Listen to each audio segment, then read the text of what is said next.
परमांगलिक ग्रंथ श्री गोमट सार जी जीवकांड है। इसके रचयिता आचार्य भगवान श्रीमद नेमि चंद्र सिद्धांत चक्रवर्ती हैं। इसमें 20 प्ररूपणाओं का वर्णन है, जिनके नाम है गुणस्थान, जीव समास, पर्याप्ति, प्राण, संज्ञा, फिर है 14 मार्गणाएं। 14 मार्गणाओं में गति, इंद्रिय, आप लोगों को बोलना है साथ में, गति, इंद्रिय, काय, योग, वेद, कषाय, ज्ञान, संयम, दर्शन, लिष्या, भव्यत्व, सम्यक्त्व, संगी, आहार और अंत में उपयोग प्ररूपण। ऐसे करके 14 मार्गणा है। इनमें से यहाँ पर काय मार्गणा का व्याख्यान चल रहा था। वो प्रातः काल में अपन ने देखा था कि किस प्रकार से वनस्पति कायिक में निगोदिया जीव, साधारण जीव जिसे कहा जाता है, वे पाए जाते हैं। साधारण किससे कहते हैं? जो समान कार्य को करते हैं, जिनके सारे लगभग फंक्शन हैं वो एक जैसे पाए जाते हैं। अर्थात आहार ग्रहण करना, पर्याप्ति पूरी करना, जन्मना, मरण करना, वर्गणाओं को ग्रहण करना, जो एक औदारिक शरीर बन रहा है वह, उन सबको शेयर करते हैं और उन सबका एक जैसा पाया जाता है। परिणाम फिर भी सबके स्वतंत्र अपने अपने अलग पाए जाते हैं। एक जैसे भाव नहीं होते उनके, एक जैसा योग भी नहीं होता। अपने अपने स्वयं के कर्म, परमाणु कर्म रूप भाव, औदैहिक भाव, पारिणामिक भाव, ज्ञान रूपी भाव, वो सबके अपने अपने स्वतंत्र स्वतंत्र होते हैं। फिर भी उनका चूंकि जन्म मरण अनंत अनंत जीवों का बिल्कुल एक बंच में एक साथ होता है, इसलिए उसे बोलते हैं साधारण प्रकार के जीव। अब इसमें एक तो जो आपने 6 डाला में जी में पढ़ रखा है, एक श्वास में 8-10 बार जन्मियो मरियो भरियो दुख भार, जो निगोदिया जीव है वहां पर वो चर्चा आई है। तो उसमें क्या कहा है? एक श्वास में 18 बार जीव जन्म मरण करता है, और जन्म मरण करके वह, जिसका एक श्वास में 18 बार जन्म मरण हो, उसी का नाम कह लेते निगोदिया, अर्थात जिसकी आयु इतनी छोटी है। ये परिभाषा नहीं निगोदिया की।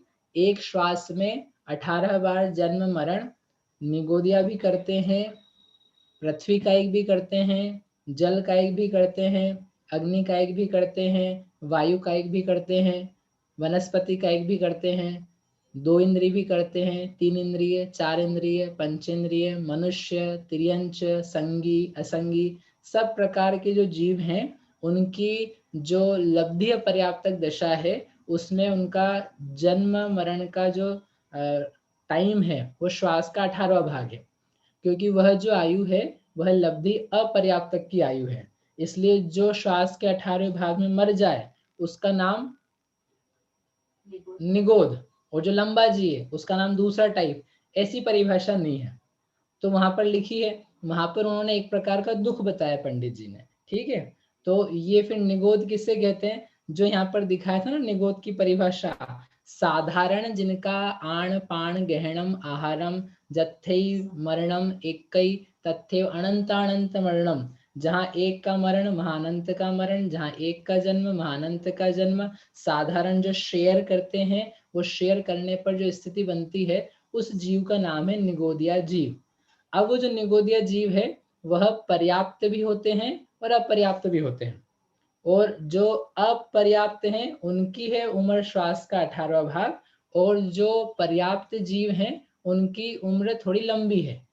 थोड़ी लंबी यानी चूंकि वे पर्याप्तियां पूरी करते हैं, क्योंकि नाम ही उनका क्या है? पर्याप्त है। तो वे आहार आहार शरीर इंद्रिय श्वासोच्छ्वास पर्याप्ति पूरी करते हैं, ब्रीथ भी करते हैं, श्वास भी लेते हैं छोड़ते हैं, क्योंकि वे पर्याप्त तक हैं। उनकी लाइफ थोड़ी लंबी पाई जाती है। कितनी लंबी पाई जाती है? अंतर मुहूर्त, बहुत ज्यादा नहीं है। वो श्वास का 18 भाग भी अंतर मुहूर्ती कहलाता है, लेकिन उससे संख्यात गुणी ज्यादा होती है, उससे थोड़ी लंबी होती है, और वो पर्याप्ति पूर्ण करके जी करके फिर मरते हैं। समझ में? इतनी एक बात ध्यान में रखना, नहीं तो आप उस परिभाषा से जाओगे तो उसमें फिर आपको जितने मनुष्य भी लब्धियां पर्याप्तक हैं श्वास के 18 भाग में मरने वाले, उनको भी क्या बनाना पड़ेगा? आपको निगोदिया बनाना पड़ेगा। जबकि वो निगोदिया नहीं है, वो क्या है? वे मनुष्य ही हैं। निगोदिया ही निगोदिया है। सूक्ष्म बादर पृथ्वी कायिक में भी होते हैं जो श्वास के 18 भाग में मर जाते हैं, तो वो भी सब निगोद बन जाएंगे। इसलिए जन्मने मरने की रेट से निगोदिया की डेफिनेशन नहीं है, वह उनके स्वरूप से डेफिनेशन है। समझ में इतनी बात? समझ में आया कि नहीं आया? अरे हाँ तो बोलो, ठीक है। फिर उसके बाद में यहाँ पर कुछ प्रश्न है मेरे पास जो आपके क्लास में एंड में आए थे, तो वो अपन थोड़ा सा कर लेते हैं क्योंकि रिलेटेड है, ताकि विषय एक्सप्लेन हो जाएगा। एक प्रश्न था, क्या ऐसी भी वनस्पति होती है जो सदा केवल अप्रतिष्ठित प्रत्येक ही हो, सप्रतिष्ठित ना हो? तो जो उन्होंने दिया है ना नियम, तो वह अप्रतिष्ठित होकर के सप्रतिष्ठित होती है, ऐसा विशेष दिया है। ऐसा हो सकता है मेरे सोच के अनुसार कि अप्रतिष्ठित वनस्पति जन्मते समय रहती है और उसके बाद में वह मृत ही हो जाए, कुछ ऐसी परिस्थिति बन जाए कि जैसे ही बीज फूटा, बीज अंकुर आया प्लांट में, तो वह अप्रतिष्ठित है प्रारंभ के अंतर मुहूर्त में, और उसको वो आगे फर्दर डेवलप होवे, सप्रतिष्ठित बने, तो व्यवस्था ही नहीं रही वैसी। कोई समझ लो वहां पे बम फूट गया, मोटा मोटा उदाहरण, या किसी ने मिट्टी खोद दी, कोई वो जो बीज जिसमें से आ रहा था उसको खोद करके तोड़ दिया, तो वो जो अप्रतिष्ठित था वह अप्रतिष्ठित ही रहा और रह करके वो आगे बढ़ नहीं पाया। लेकिन यदि कोई वनस्पति डेवलप हो रही है, तो जो उन्होंने नियम दिया था प्रत्येक वनस्पति में, अप्रतिष्ठित रहेगी, फिर सप्रतिष्ठित होगी, फिर वह अप्रतिष्ठित हो सकती है, हो ही जाएगी, ऐसा कोई जरूरी नहीं है। जो उसके लक्षण दिए हैं उसके हिसाब से समझ लेना चाहिए। ठीक है। फिर हल्दी अदरक को एक्सप्लेन करना था, वो अपन ने सुबह एग्जाम क्लास के बाद कर लिया था। फिर एक प्रश्न था, अकृत्रिम कमल आप बताते हैं। तो अकृत्रिम जो कमल है वह पृथ्वी कायिक होते हैं। जो कमल के ऊपर देवी रहती है, देव रहता है, श्री ह्री धृति कीर्ति बुद्धि लक्ष्मी पल्लोपम स्थितयः ससामान्य ससामान्यिका पारिषात्का, तो वहां पर दिया है। तो वो जो कमल है, उन कमलों पर रहने वाले जो जीव हैं वो तो मनुष्य देव गति के हैं, परंतु वो कमल जो है वो पृथ्वी कायिक बताए जाते हैं। तो उनका प्रश्न था कि कमल की जो पृथ्वी कायिक है उसकी भी अवगहना घनांगुल का असंख्यात भाग है, तो उस एक कमल में जो इतना बड़ा है उसमें बहुत सारे जीव हो जाएंगे, तो बहुत सारे जीव होंगे क्योंकि वो पृथ्वी कायिक है। और जो 1000 योजन का हमने आपको कमल बताया था उत्कृष्ट अवगहना में, अप्रतिष्ठित प्रत्येक वनस्पति, वो अप्रतिष्ठित ही है, उसमें एक ही जीव है। और जो आपने एक स्ट्रक्चर बनाया है, एक स्टैचू बना दिया मनुष्य का, तो वो मनुष्य का स्टैचू मनुष्य नहीं है, वो दूसरे टाइप का है। ऐसे ही जो कमल बना है कोई, तो आकार कमल का है, उसमें पृथ्वी का एक ही, उनकी संख्या असंख्यात है।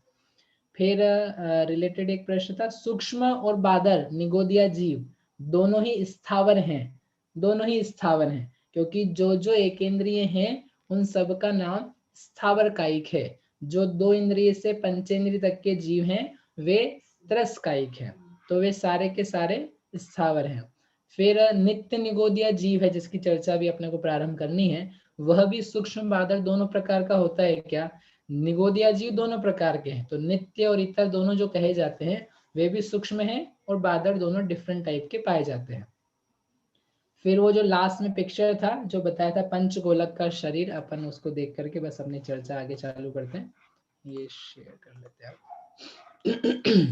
पंचगोलक का पिक्चर दिखाया था आपको हमने, तो ये जो पिक्चर है ये समझने के लिए है। स्कंद में अंडर है, अंडर में आवास है, तो बाहर बाहर निकले हुए हैं, परंतु वो एक के अंदर एक पाए जाते हैं, और एक ही स्थान पर एक अंडर है, उसी स्थान पर दूसरा अंडर भी, तीसरा भी है, क्योंकि आपको असंख्यात लोक की संख्या में डालने हैं। तो इतनी जगह में यदि टुकड़े करते जाओगे असंख्यात लोग जितने, तो प्रदेश से भी छोटे पहुंच जाओगे। तो आपको एक के अंदर सेट करने हैं उनको।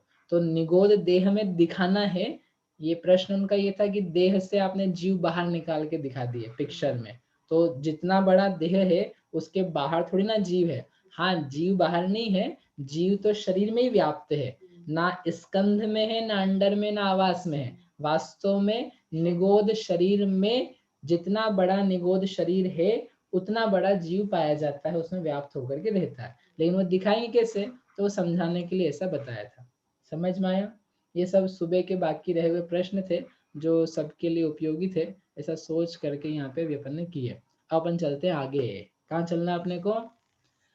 अरे कहाँ चलना है? निगोद में? अरे अरे अरे अरे अरे अरे अरे, आप लोग गजब हो। निगोद में नहीं जाना है, निगोद से तो निकलना है, निकल चुके हैं और वापस जाना नहीं है।